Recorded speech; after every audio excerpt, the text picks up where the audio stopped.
So when you're deciding on your speech topic, you need to, of course, start with your general purpose. Am I trying to inform, persuade, or entertain? And that will certainly be determined for you by the occasion that you've been asked to speak. Um, so you know if you're going to be speaking at a graduation or a funeral or a wedding, you are probably going to be doing an epidictic or a ceremonial type of speaking presentation. If you are a salesperson, chances are your presentation will have some persuasion in it. If you are, again, obviously being asked to speak about something that you have expertise, chances are it's an informative speech, but again, it can have persuasive elements as well. Even in an informative speech, you are always persuading the audience that what you are speaking about is of value to them. So there's always persuasion there.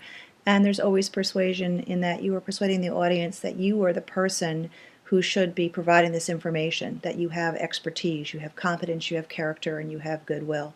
So there's always persuasion in any type of speech. But certainly in a persuasive speech, the content itself is persuasive. So the general purpose, the first thing you must do in the invention process is figure out what's my general purpose, but more importantly, what is my specific purpose? And your specific purpose, as well as your general purpose, should be guided by the occasion, but also by the audience. And this is what we mean when we talk about being an audience-centered speaker. Audiences are always asking, what's in it for me? Why should I listen to you?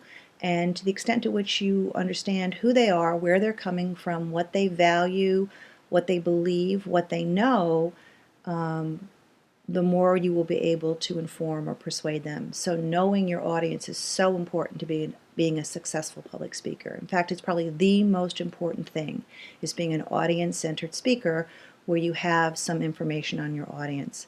We'll do a separate discussion where we'll talk about how you do an audience analysis. But again, when you are deciding on the purpose for your speech, the specific purpose, in this invention process, you need to say, who is this audience? What do they know? What do they believe?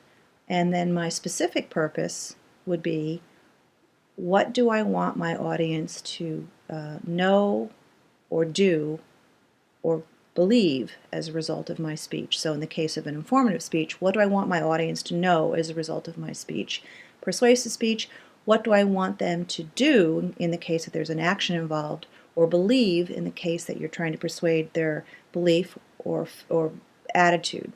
So what do I want my audience to know, believe, or do as a result of my speech? That's the question you have to ask, and then you need to obviously craft a thesis statement, which is, again, the specific purpose of your speech.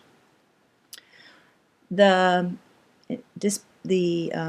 disposition process, the invention process, of course, is that initial phase of inquiry when you're thinking through your topic, the general topic, the specific topic. What do I know about my audience? How will I be focusing this topic for this particular audience? But the disposition process is how you then construct that material in the introduction, the body, and the conclusion of your speech. And of course, all speeches have an introduction, a body, and a conclusion. Even if it's a 1-minute impromptu speech where you're asked to jump up to your feet and say something, you should still have 3 parts to that speech. So the same for every speech, an introduction, a body, and a conclusion. So that's your general structure.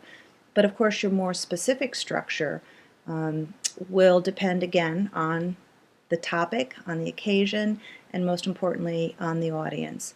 There's lots of different ways to structure your speech. We'll talk about different structuring patterns, and certainly certain structuring patterns work better for informative speeches, and others work better for persuasive speeches.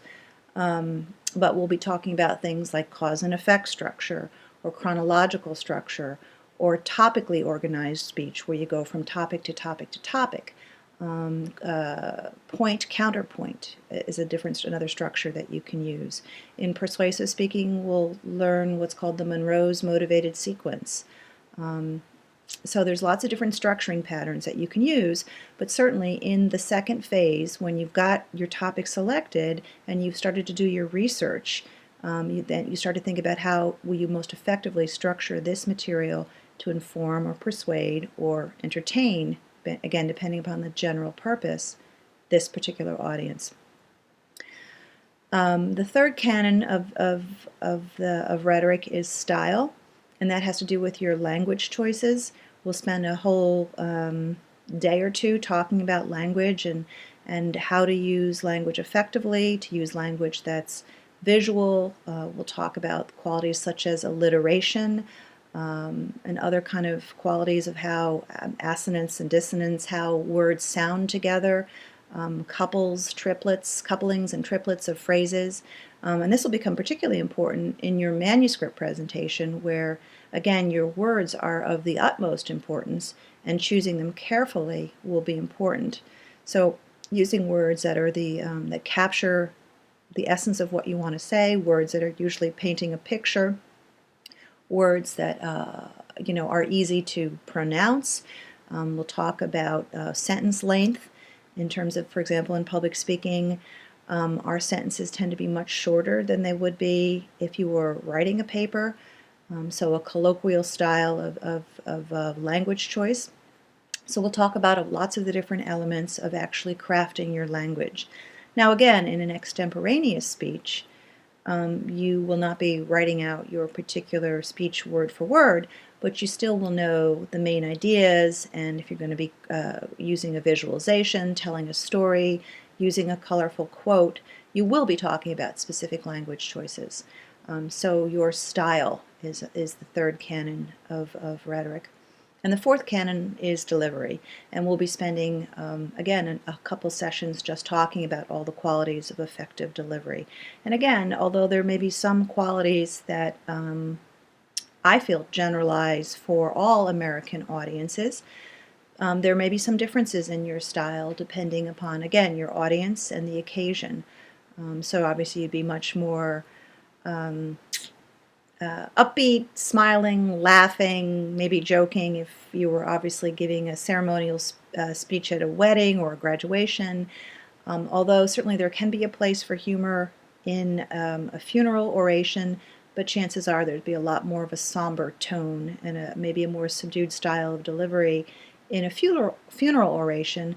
But again, that would depend also on the culture of the audience. So if you're in a Black Baptist church, even funeral orations are full of lots of energy and very upbeat and very celebratory and participatory.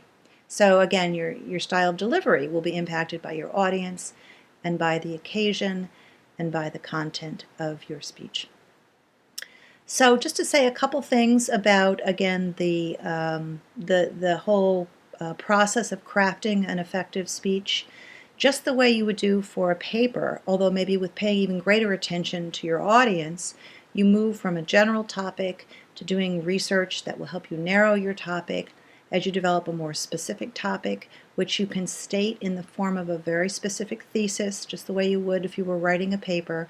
And you come up with a structuring pattern, and you probably gather do more research, gather more evidence, start to flesh out, having an outline from which you work, and then of course you start to flesh out that outline with the stories, with the statistics, with the points you want to argue in the case of a persuasive speech. And then you get down even to the level of word choice if you're going to be doing a manuscript presentation. And of course, you practice, practice, practice. Again, we talked already, I think, about stage fright. One of the things that makes speakers nervous is if they're not well prepared. And well prepared means doing your homework on your audience and also having done the research on your topic and having practiced the speech many times, particularly if it's a very important speech, certainly one that's going to be graded, and having an audience of friendly faces with whom you can practice. And if possible, even practicing in the room where you'll be delivering the speech, practicing for sure with your technology, because Murphy's Law is anything that can go wrong with the technology, of course, will go wrong on the day that you actually have to use it. So being well versed with the use of your technology, even to the point of if you can have practice with the microphone in terms of the room tone and how loudly you can speak and how, the type of miking that will be being done. You speak differently with a lavalier than you do possibly with a podium mic than you do with a handheld mic. Certainly those change the nature of your delivery. So even all the things about practicing with your technology are important as well. This was just a general overview of the whole speech process and the four canons that are still central to us today: invention, disposition, style, and delivery, because again, the fifth canon of memory is not as important for us as contemporary public speakers. And just a quick overview of how all of these four canons of rhetoric are shaped by the audience and by the occasion and by the content, and the importance really of being audience-centered in all four of those steps of the process. Because if you don't think about your audience, you don't reach people where they live, you cannot inform them, entertain them, or persuade them. So thinking about the audience in every step of the way.